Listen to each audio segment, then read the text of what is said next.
nhớ rồi là những trong sách là tôi có biết một số lý do đó là tôi chuyên các dòng chảy nhớ từ luôn thu vũ phá của thổ giờ của thả đông lịch giả sẽ lò thọ sẽ đầu sinh để cháy học bí một con sự sau sinh nên trong lịch giả nhớ từ lúc xưa là tôi vui niệm thứ gì là tiết kiệm nhớ tư chua tôi vui niệm thứ gì là chủ yếu là tôi vui tí lần xứ đã sĩ chỉ một trong phòng tôi vui gì tàu trò tôi vui theo tôi vui nhà cái chơi lại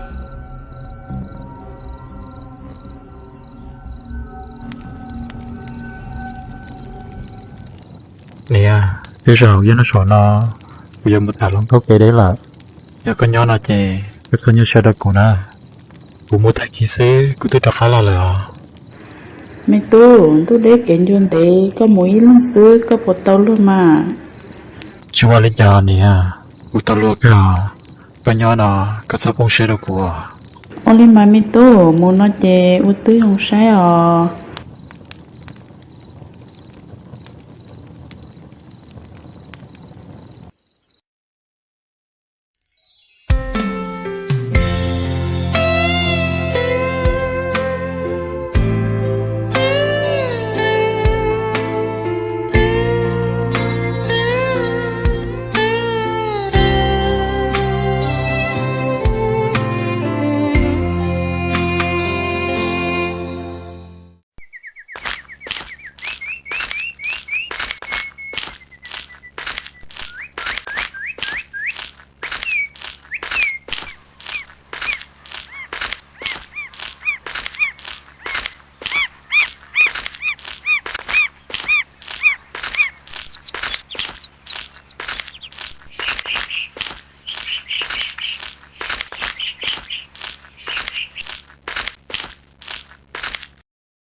nhớ rằng phong dư có đã tỏ một đá chiều Bữa đã tỏ bông tôi là thân long à phong dư họ đi rồi nó một món lòng câu thả này rồi mặc à cuộc khá cả một tại tôi lòng có rong có nhỏ bé giò nữa để nhóc bó bị lúc chế la la bé rong có hai chỉ lúc bé nè lo ở trong tòa phong dư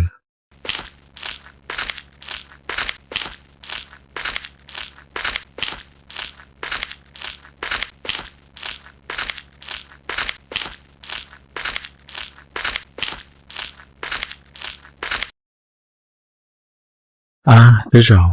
giờ nó nổi đó tụi bên là hai à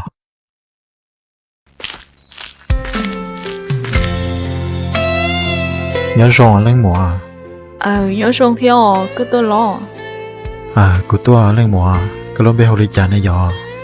cứ lúc bé hùa banana cái này của lối bê hồ tôi nè hệ lên mùa rồi cao lý co và tôi một lần rồi này giờ cứ chỉ trong cao một ly cái hai cao theo cứ chỉ tao một lần cho tôi vừa cái nhóc có tôi to của tôi bố bị đối rồi nó trống to lên mùa nếu rồi nó xì nhớ cơ giờ lo vừa xin nhớ tiền bạn à giờ thì có chỉ tóm lần đầu tiên à của thầu có tôi lần cho bắt đầu à tao cứ chẳng nên chỉ nhớ cái xưa nhớ hả giờ thì sau đó chắc cũng một xe đâu con à chỉ đa liều bạn à nếu nó có một đá chiều in chỉ nó cũng dùng một ý đi xưa lo cho lên ta có bộ cả còn cho con một theo tao cứ chả có chỉ cả nó cũng muốn xưa tôi thì bán hàng cái có suy bỏ thân nấu sữa gõ lúc xưa thì lấy xí nhẹ đi lại tôi thì liền bán à mua xí giả luôn xứng xí cái ra cái lỗ bỏ tới thân nấu sữa mà trong chặt là trong bọn cậu lên là cho nó có lần rau và suy hạ tàu nó đâu xong lại bán à bây giờ chọn tôi là nhưng chỉ chọn tôi nó của tôi nó có thả lúa xí của tao à tao cứ Yoli có dùng một số khó tiêu cũng muốn nhớ bắt tạm lên tôi rõ tỏ nhưng chỉ chọn tôi cũng mà lấy lòng thành nước chế ấy cũng mà lấy hú co ủa tao tôi vui lúc xưa chỉ xả một chế đi là tôi vui thì xả chè tôi đi sau là chè à lòng có cột sâu cho mà với trong chè để lấy chuyên kỹ sĩ hạt tôi vui thì để mình nhớ là khá rồi tỏ chồng tôi vui mà nó thả ban na on đợi ấy mò phải liên đoàn thế tôi vui thì để mình nhớ được nó chè thì tôi gặp ban na hay gì à ban na có bao giờ chưa不真知道撒点钱ก็是得了呢。tôi họ bây giờ cụ chuyện tỏ có lý do nó cho bà lý to xưa Pana ta kỳ này một đã chưa tại vì tôi chọn bây giờ một té sợ Pana thì tôi vương cả shit rồi luôn tao giàu ở một sẽ càng gạo tôi vừa thấy là Pana tự rồi luôn ý nhau chỉ bây giờ cân đồ lại tôi vừa thấy là Pana hạt tiền Pana bây giờ cân đồ lại thiệt nhỉ bây giờ có một chế là ôn liò tới希望tới bây giờ mua có tôi cũng đi bỏ số đâu có rồi có mà đi mua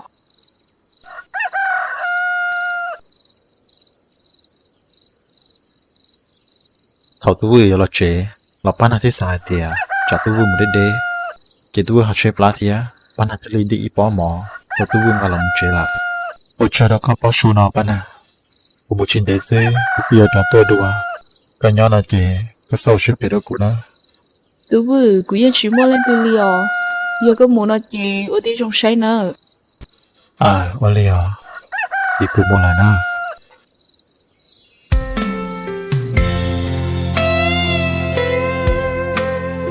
tôi vừa thấy liều tao máu hồi giờ yêu căn đồ tạo là một chuyện là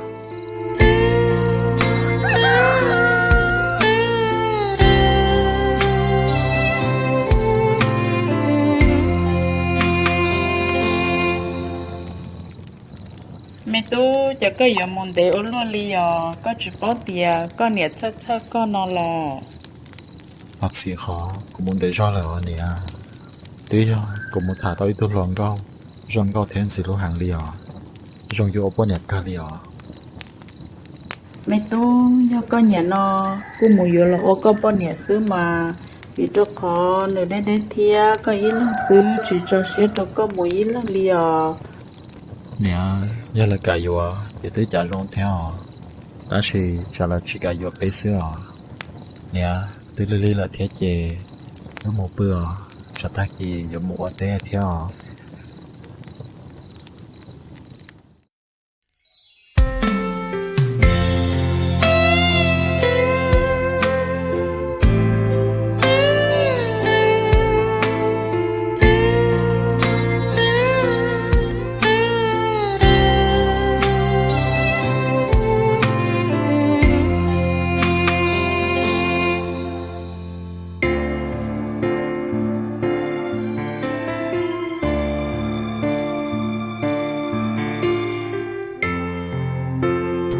nè cái tôi ở đây tập lo chuyện nó là gì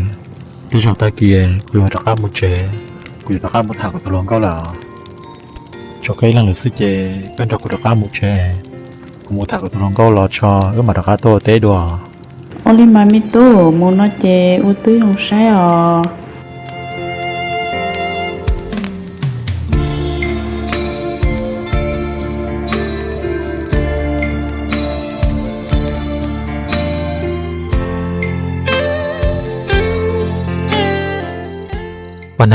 Pana tôi chưa rõ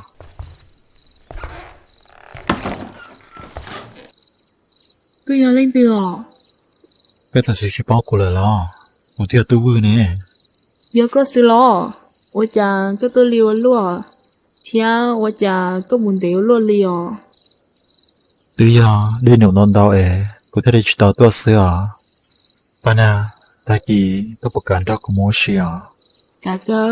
giờ liều ư dùng mua sẽ khó tiêu ta kia tới rồi muốn xìa họ cố xưa Pana đi liệt cái gì một đặc khác một nhóm phố về nên tôi dọa về ta kỳ căn đâu các tôi mà đi muốn xìa ở liều giờ li chè mà li mua có đó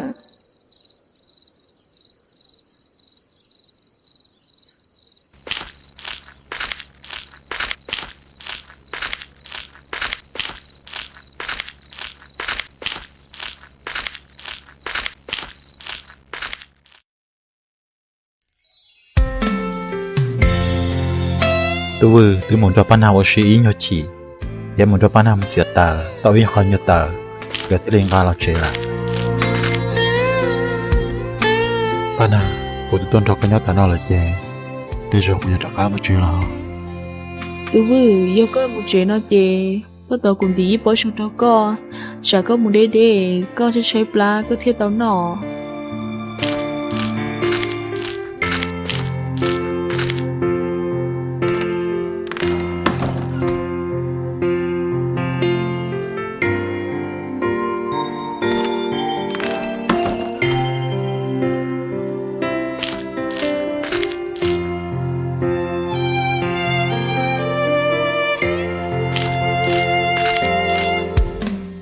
bỏ nó yêu bỏ su cũng mất được có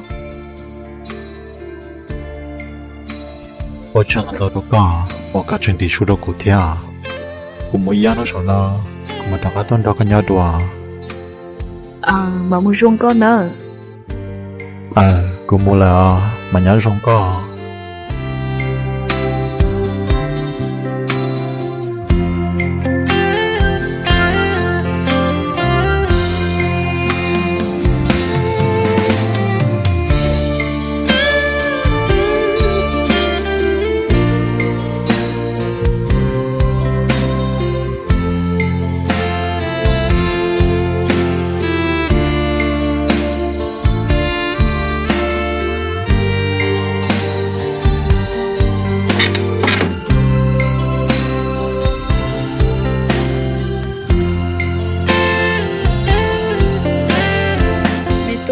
có phần tập thả lông có có một thả to tụi lông có trong đi chán à Nè, một thả tao lấy tuần thải, có thế chỉ xe cân cầu liò. Thế nên chỉ trong thế thảo tư nhá của là chế na chế, nên đi tới thuộc khái vợ thế đi tới kho mỏ, là tôi cũng là nó có đại tao kể nó, và cắt chắp là liò nè. Ya, điểm một trăm mong tao lấy tuần thải na man chế, giờ xong hàng liò nè. mẹ tu một thả lông có nó ở tí trong say mà đi thả nó chả một thả tao tu tung găng chè vừa lọt cho lò nâng găng ở nó ở hậu chè thằng tao vừa nhớ vừa xé nữa thế một thả lông có lò sẽ tụ lông có lò chế nó bao nhiêu vừa thế nữa lúc thế lò ít sự bị sao lò hay tiề nên giờ vừa chủ tao chả vừa bao vừa sẽ vừa tao sẽ năng sẽ trả nữa giờ tiề có bao một thả lông có nó cho một sẽ cho một chia mặt thả nữa Và liò nè.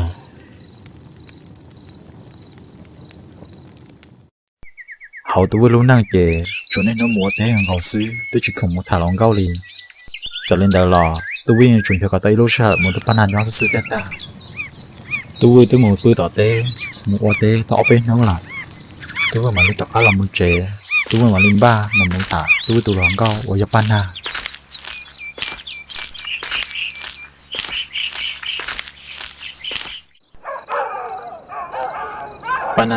Bana,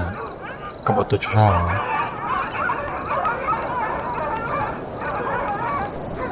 cứ tới lo tôi bây giờ thì ở lui không mà đi tới sau xưa Đi đồng mình đâu đã chơi, có thể chỉ tao tua xưa. Bana, tao biết đâu mà, không đã chỉ là xưa. biết lâu nữa nó biết chủ mua biết ta đi xưa Bana, bây giờ mà nó ở biển tọa tham hậu ly, chỉ có một đôi tụi chơi là nó. có ai đó chỉ đi cò những chỉ mua lên tiền liò của chúng mua cái xưa Lo, bây giờ mà. Bana, bây giờ càng tu lợi thia, mà kỳ lọ bây giờ một bác của những thằng đó tế thế chê, cứ thả lý nó xứ của đó khá một chơi lọ. ở liò muốn nói chè ở đi rong say đó Mới liều, cũng một lọ. Hậu tôi vừa theo toàn nó Bana thả ta là, tôi vừa đi chỉ bỏ hạt tiền để tổng với tôi đã tôi, trên trong tôi đâu cả tôi, sẽ tôi vừa thả Bana đi cả. Và tôi đã tôi nó, tôi dùng ba xe một thả Bana, dùng một trong Bana một Bana là. Hậu tôi vừa luôn hàng kể, cho bọn ấy nó một bé hơn đó xứ, tôi chỉ cộng cho Bana liền. Giờ gia lên đó là, tôi vừa những dạng, những cả, những dòng xe thả Bana. Dạ hoặc chỉ sẽ đỡ bông ta. Và tôi vừa tôi chỉ sát sát tiền, dùng một đã chỉ chú sĩ đông cái giấc kết lô, dạ tỏn đề.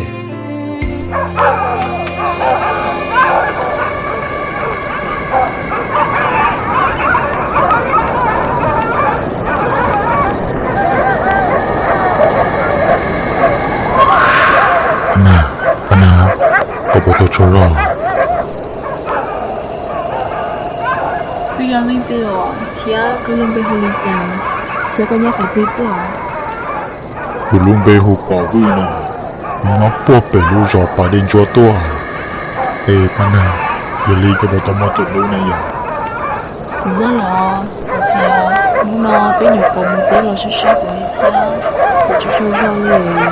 cũng là trẻ tay kỳ có nhiều mua tí đuôi chia được qua có được Rồi cô thằng ít cho mà. Bana, Pana,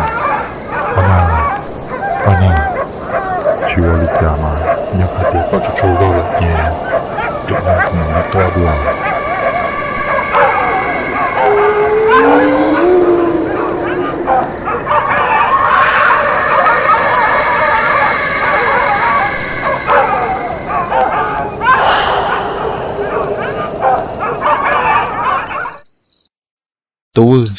Tu niệm rồi tới mùa tế tập lâu chín hông tu xa thì tu tới một đòn thế là thì tu giờ cho một chế giờ một sai pana nhau đi trả là tu thì mà đòn đòn một con gió trả pana học bự là thế học tu lúc xưa tu xa thì tu giờ pana số sẽ đòn đây nọ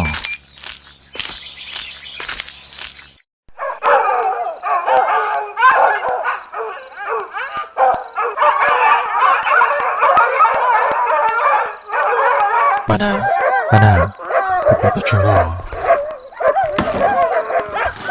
Đúng rồi, có tôi lo. Cứ sao? Pana, tao bé mòn nữa, cũng chỉ tao tuần này qua đi lại. Cô đã chỉ được xưa. Ở bênนู้นnó cũng nhớ là xưa. Đúng rồi, ôi cha, chỉ bỏ cái tôi đi là chỉ do cái muốn mua đồ tôi chia lại lo. Có cái chỉ tôi là. Nếu chỉ gia đình tao bây giờ tao bắt tao chơi bên nông nông đau đi cũng chỉ chỉ tao là xưa. Pana, giờ được cũng xài vô con nó, có xài đi trả xưa. Đúng rồi, giờ cái chỉ xài của tia, cái sao na giờ cũng chỉ xài ở đây nhau. Sao? Giờ được cũng chỉ xài vô con chơi, cũng chỉ xài đâu con nào. Pana, tao xin đi tao, một số con số long còn đã cho. Mà lý tôi cho có một đồ cùng nhau nữa. Đúng rồi, có một đôi chè, có sao một đèn đi nè, sợ cũng nên cho có. Ôi liều. Pana, ôi chà, ôi một tòa hàng luôn liều. Cũng chỉ bảo thia, sợ yêu cha tao bé món nó ở cái tàu cái này tia. Pana, tôi cần tôi lại thế chè, tôi được khá một chỗ nào. Ôi liều, như có một đôi chè, một trong cái nào.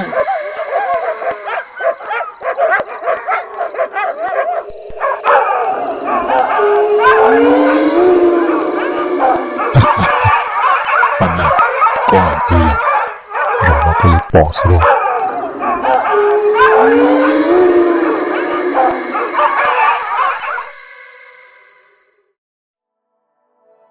Đối với chị, tôi sẽ cho một số con số lòng có ta cho chưa. Tôi thì ở tàu một Pana, ở Pana.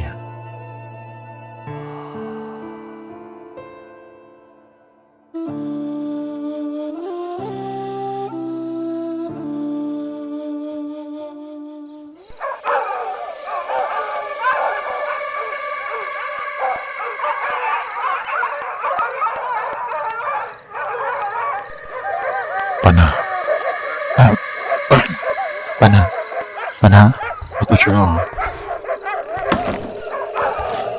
Đúng rồi, cái tôi lo. Cái tôi hay tia, có một số con số luôn, có ta cho, có một lý có đâu nè. Có chỉ một lời lo. Một lần, bây giờ, phải nhìn cho coi, tôi thích đọc tôi sẽ có được xíu. Lo, cái tia, cái phim tôi lên nó xí. Cái gì vậy cha, số này cho con chỗ lòng của ta nó. Chưa qua đi cha liều, tên là về, số con xin nói xứ, để biết ba rồi. Pana, phải cứ nè một đó chưa. Cái gì bây giờ mua tí sao? Đúng rồi, ôi cha, mà nó có hai lượt xấu lên liền, bây giờ có mắc nào. Bây giờ, tao phải là mình chỉ xưa. Ta chỉ có sắp xếp, một tí trong mình chỉ đó. Pana, bây giờ cần tôi được ước gì, tôi được ba một chơi nào.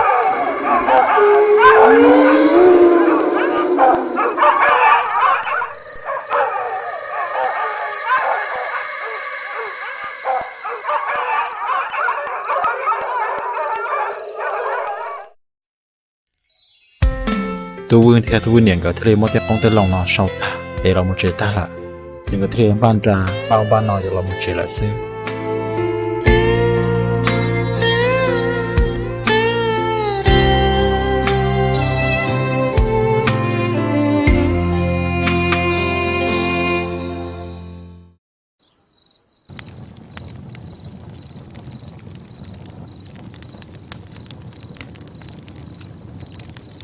nè ông long là với tôi muốn sao ta là chè để mà tôi sẽ bây giờ một thằng của tôi long câu là Oli mami tu. Nếu nó ư một tờ tế lo sát sát lời chê lửa mò mà mua lo to mò.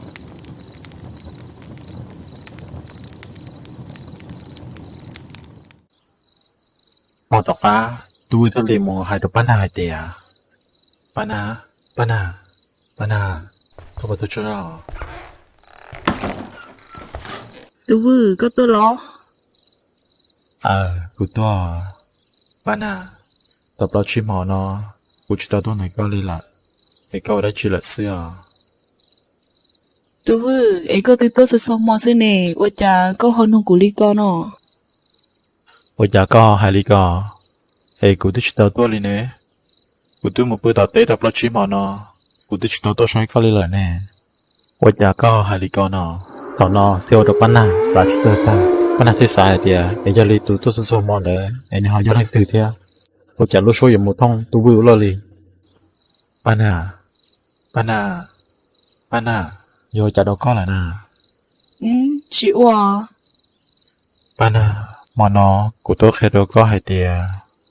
để không tên lòng lò của nè tôi muốn sao ta lại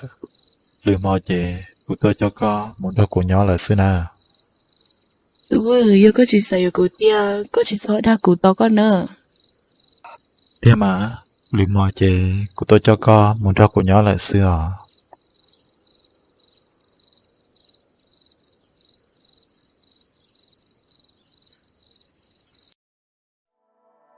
ta kia sinh ra đã ôi chà tôi vừa nè chỉ đi mó sao chỉ tao lấy lại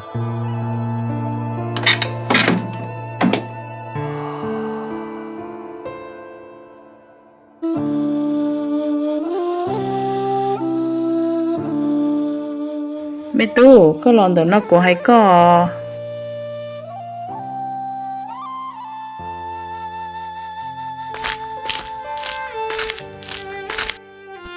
có món đã chia hai đứa của nè Mẹ tu, sợ yo ôi cha thọ của li lờ, nó nó của chơi li sợ chỉ tao li lờ. lo có món tao hậu lo nè nó của xa thì của giờ một thằng của tôi lòng có nó ta chỉ có họ chỉ xin năng là thế chứ là liền mà tôi tặng bán hạt chia hai tiền mà nó tôi giờ một cho bán hạt là dỗ bán nè ta chỉ tôi nè họ là món giá lâu sợ nó là thế thế thì vào tôi một chút tàu tôi thì tàu sai tôi nè có tôi nè có cho tôi mà lên một giờ bán hạt là bán nhà tập bán hạt thì tôi chỉ có hai tiền mà nó sợ yo chỉ đã chỉ đông cái là bán hạt chúng tôi sao lại có tờ lọ yêu mùa Tôi vừa chờ có tôi liều lo liều, của tôi xài tên chê, có chị tôi là nó. tôi họ tôi đây kể nhân thế tôi tập trung cho là xưa bán hạt có tờ lọ yêu mùa bán hạt tôi chỉ có hai tiền mà tôi chỉ tôi là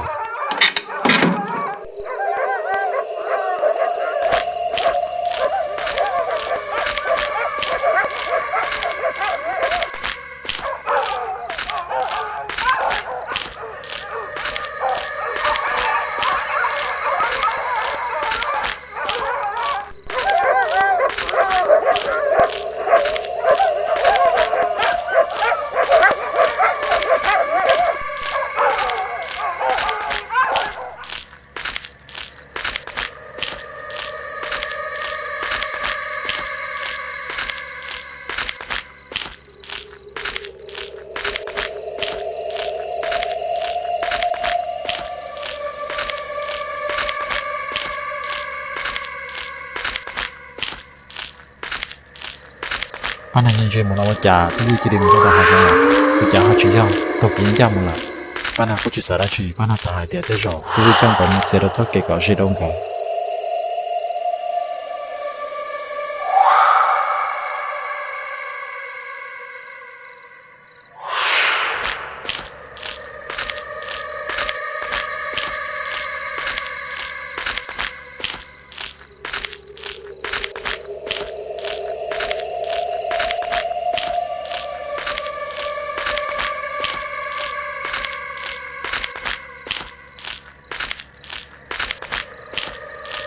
ต่อป้านาเลยตู้มือฟ้าเลยโอ้เจ้าป้านาลูกซื้อที่ชิก้าเลยโอ้จ่าเจ้าป้านาหมูปลาเขาโอ้เจ้าป้านาหมูโดนเจ้าขอใจว่าป้านาที่ชิตองหมูโดลีหมูได้เลยรู้ละซื้อโอ้จ่าถ้าป้านาซ่อนแต่โอ้จ่าทุกทีเจ้าป้านาซ่อนแต่รู้ตอนจ่าโอ้ล่ะป้านาที่เล่นเกมหมูนาโอ้จ่าจับปืนลูกซื้อ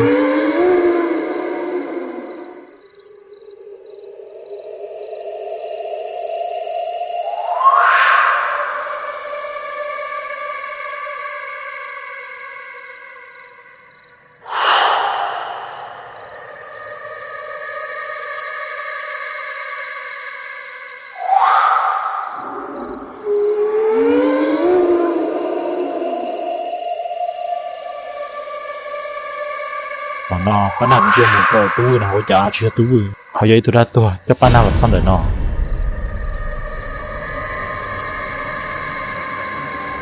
เขานอป้านันชัยป้านันที่ได้อยู่กับป้านันที่ได้ส่วนดูอย่าว่าชิเชป้าเลยนะ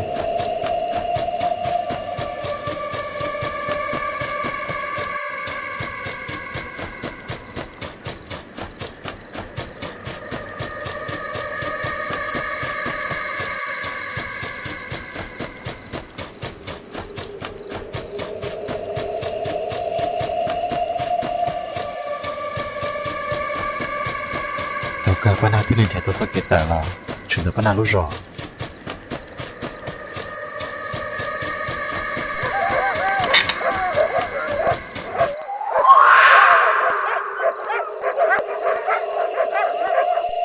ป้านาว่าแต่ป้านาใช่หลอนใช่จังหวะจังchỉ là chỉ tu sửa là tu sửa thế sao thì ông già tu vừa rồi đã làm bảo lì ông già chưa tu tôi tỏป้านาtu vừa chuyển đaป้านาthấy tôi đã tu một lại thế 是呢，没事噻，总之的哦，我不等你了。